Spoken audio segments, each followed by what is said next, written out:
सत श्री अकाल, you are watching lockdown entertainment. तो बहुत डिमांड के बाद बनाई है मैंने वीडियो MCU मीन्स के मार्वल सिनेमैटिक यूनिवर्स की टाइमलाइन के ऊपर, जिसमें हम बात करेंगे MCU के अंडर आई सभी मूवीज कैप्टन अमेरिका से लेके स्पाइडरमैन नो वे होम तक, और बताऊंगा कि अगर अवेंजर मूवी को अच्छे से समझना है तो MCU की कौन सी मूवी स्किप कर सकते हैं और कौन सी मूवीज देखनी बहुत जरूरी है इस MCU की एवेंजर्स मूवी को अच्छे से समझने के लिए। अगर आप मार्वल्स की मूवीज के शुरू से फैन नहीं रहे, मतलब कि अगर आपने मार्वल्स की सभी मूवीज नहीं देखी हैं, तो इनकी जनवरी 2022 तक MCU के अंडर 27 मूवीज आ चुकी हैं स्पाइडरमैन नो वे होम के साथ, और ये हिंदी में फर्स्ट वीडियो होने वाली है 2022 की MCU की टाइमलाइन को क्रोनोलॉजिकल ऑर्डर में एक्सप्लेन करती हुई। तो दबा के लाइक, कमेंट एंड शेयर करें। बाकी अगर आप पहली बार लॉकडाउन एंटरटेनमेंट देख रहे हैं तो अभी सब्सक्राइब कर लो ऐसी ही बढ़िया वीडियोस देखने के लिए। और बाकी कोई भी सवाल हो या मूवी और सीरीज की डेली अपडेट्स के लिए मुझे इंस्टाग्राम पे कांटेक्ट कर सकते हैं lockdown.entertainment33 पे, जो यहाँ ऊपर स्क्रीन पे भी फ्लैश हो रहा है। चलिए बढ़ते हैं आगे इस लिस्ट की ओर। लेकिन मार्वल्स की कुछ मूवीज और भी हैं जो इम्पोर्टेंट नहीं है MCU की टाइमलाइन को समझने और फॉलो करने के लिए, तो वो मैंने ऐड नहीं की है। जैसे कुछ एनिमेशन सीरीज हैं वो भी जरूरी नहीं है और काफी टाइम पहले आई, जिनमें से एक सीरीज है एजेंट कार्टर, जिसकी कहानी 1946 में सेट है, लेकिन उसकी कहानी को MCU में शामिल नहीं किया गया, तो इसे इग्नोर कर सकते हैं। वैसे अगर फ्री हो तो ट्राई भी कर सकते हो। और कुछ मार्वल्स की मूवीज जो रिलीज तो सबसे पहले हुई 2008 में, लेकिन इस लिस्ट में वो 2011 के बाद वाली कहानी में फिट बैठती हैं, क्योंकि टाइमलाइन के हिसाब से वो कैप्टन अमेरिका की कहानी के बाद सेट होती है। तो चलिए शुरू करते हैं इस लिस्ट को, जिसमें सबसे पहले आती है 2011 में रिलीज हुई मार्वल की सबसे पहली Avenger super hero movie captain America the first Avenger, जो बेस्ट मूवी तो नहीं कह सकते, लेकिन कहानी और टाइमलाइन के हिसाब से फर्स्ट मूवी यही बनती है, जिसकी कहानी वर्ल्ड वॉर 2 के टाइम 1942 में सेट होती है, जब उस टाइम में कैप्टन अमेरिका नाजीज की तरफ से हाइड्रा के साथ लड़ रहा था। अगर आपको हाइड्रा के बारे में नहीं पता तो ये एक टेररिस्ट ऑर्गेनाइजेशन है जो गवर्नमेंट के खिलाफ लड़ती है, और कैप्टन अमेरिका पहला सुपर हीरो था जो आर्मी की ओर से इनके सामने खड़ा किया गया था। तो इसी मूवी की कहानी में कैप्टन अमेरिका पेगी कार्टर के साथ प्यार में पड़ने के बाद बर्फ में जम जाता है, ताकि कहानी को आज के टाइम प्रेजेंट डे में लाया जा सके और कैप्टन अमेरिका की कहानी बाकी एवेंजर्स के साथ मिल सके। तो इसके बाद नंबर 2 पे आती है इस टाइमलाइन की दूसरी मूवी, जो है कैप्टन मार्वल, जो वैसे तो मार्च 2019 में रिलीज हुई, लेकिन इसकी कहानी MCU में दूसरे नंबर पे सेट होती है, जिसकी कहानी 1995 में सेट है। और MCU की टाइमलाइन में कैप्टन अमेरिका की कहानी के बर्फ में जम जाने के बाद कैप्टन मार्वल दुनिया में आती है, और 2019 में पूरी मूवी हमें 1990 के दशक में ले जाती है। और मार्वल्स की पहली ऐसी मूवी थी जिसमें CGI के जरिए निक फ्यूरी को यंग दिखाया गया था, जिसने शील्ड के नाम की एक एजेंसी बनाई थी और सभी सुपर हीरोज को एवेंजर में इकट्ठे करने की शुरुआत की थी।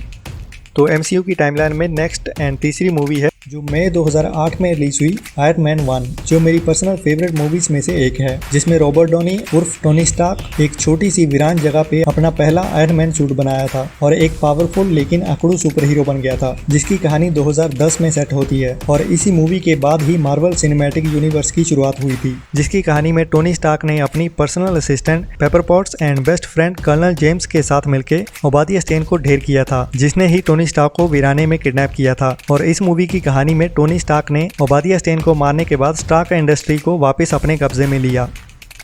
इसके बाद MCU टाइमलाइन की कहानी आगे बढ़ती है। नंबर 4 पे आती है आयरन मैन का पार्ट 2, जो मई 2010 में रिलीज हुई, और कहानी सेट होती है इसके पार्ट 1 के एक साल बाद की, मींस के 2011 में, जब टोनी स्टार्क इंडस्ट्री में वापस आ जाता है, जिसमें इवान वांको आयरन मैन के कॉपी सूट के साथ आयरन मैन को खत्म करने के लिए हमला करता है, क्योंकि टोनी के फादर ने वांको के फादर को बुरी सोच के कारण कंपनी से और देश से निकलवा दिया था। और आयरन मैन के पार्ट 2 में ही shield agent black widow Natasha को भी इंट्रोड्यूस किया गया था, और निक फ्यूरी एवेंजर्स बनाने की शुरुआत करता है।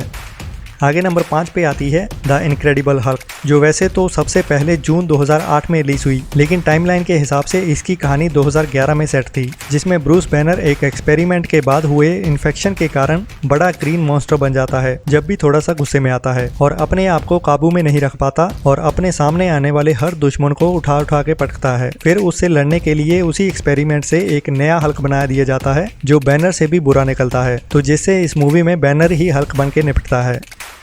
इसके बाद आती है नंबर 6 पे थॉर, जो मई 2011 को रिलीज हुई, जिसमें कहानी थी बिजलियों के देवता थॉर की, और उसे नाकाबिल होने के कारण उसके फादर की ओर से धरती पे फेंक दिया जाता है। जब वो अपना हथौड़ा नहीं उठा पाता तो धरती पे कुछ टाइम बिताने के बाद उसके भाई लॉकी को पता चलता है कि वो एक अडॉप्टेड बेटा है, तो उसको वो सह नहीं पाता और अपनी फैमिली के ही खिलाफ खड़ा हो जाता है। आगे नंबर 7 पे आती है पहली एवेंजर मूवी जो मई 2012 में रिलीज हुई और जिसमें एमसीयू के कई सुपर हीरोज इकट्ठे किए गए, जिसकी कहानी 2012 में सेट थी और थॉर का भाई लॉकी धरती पे कब्जा करने के लिए आता है। तो आयरन मैन जो अपने आप को सबका लीडर समझता है और कैप्टन अमेरिका जो बर्फ में जमने के बाद इस मूवी में बाहर आता है। ये सभी हल्क और थॉर एक साथ मिलकर टीम बनाते हैं, जिसमें बाद में शील्ड एजेंट, ब्लैक विडो और हॉकआई भी शामिल होते हैं और सब इकट्ठे होकर लॉकी को रोकने के लिए लड़ते हैं और एक बड़ी जंग होती है जिसमें लगभग पूरा न्यूयॉर्क तबाह हो जाता है।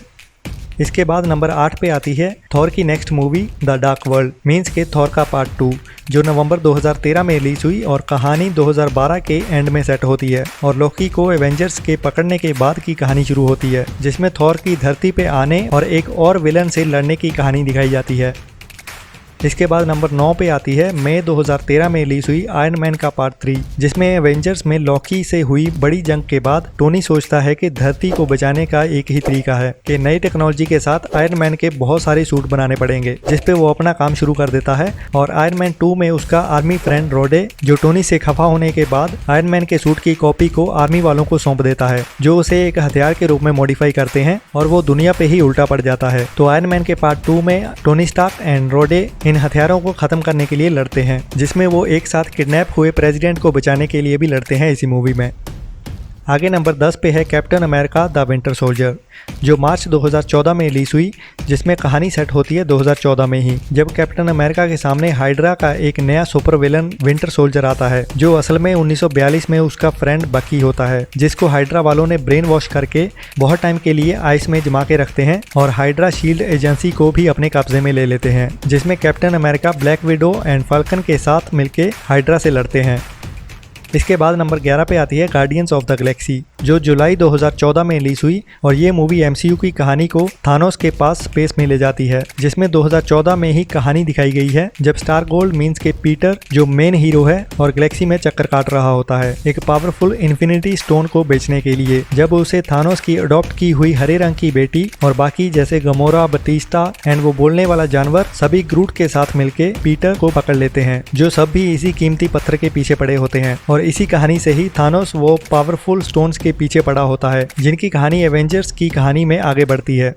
इसके बाद लिस्ट में आती है नंबर 12 पे गार्डियंस ऑफ द गैलेक्सी का वॉल्यूम 2 या पार्ट 2 कह लो, जो मई 2017 में रिलीज की गई और इसमें कहानी थी स्टार लॉर्ड मींस के पीटर की फैमिली में उसके फादर की, जहां पे पार्ट 1 की कहानी खत्म हुई थी। गार्डियंस ऑफ द गैलेक्सी के वॉल्यूम 2 की कहानी इस एमसीयू टाइमलाइन की लिस्ट में ज्यादा इंपॉर्टेंट नहीं है, लेकिन देख सकते हैं, जिसमें पीटर की जिंदगी के बारे में दिखाया गया है इमोशनली, लेकिन थानोस के बारे में ज्यादा कहानी नहीं थी। एंड ये वीडियो कुछ ज़्यादा ही बड़ी हो रही है, तो इस लिस्ट की बाकी रहती हुई मूवीज़ के बारे में इसके पार्ट 2 में बताता हूँ। तब तक के लिए थोड़ा सा और इंतज़ार करें, जल्दी ही मिलते हैं इस वीडियो के पार्ट 2 में। तो आज की लिस्ट में इतना ही। बाकी अगर आपको ये लिस्ट पसंद आई तो थोड़ा सा टाइम निकाल के अपनी फेसबुक आईडी पे भी शेयर कर सकते हैं, ताकि आपके दोस्त भी हमारे साथ लॉकडाउन एंटरटेनमेंट पे जुड़ सकें। Like, share and subscribe lockdown entertainment. Thanks for watching. जितना हो सके घर में रहें, सेफ रहें, अपने और अपनों का ख्याल रखें।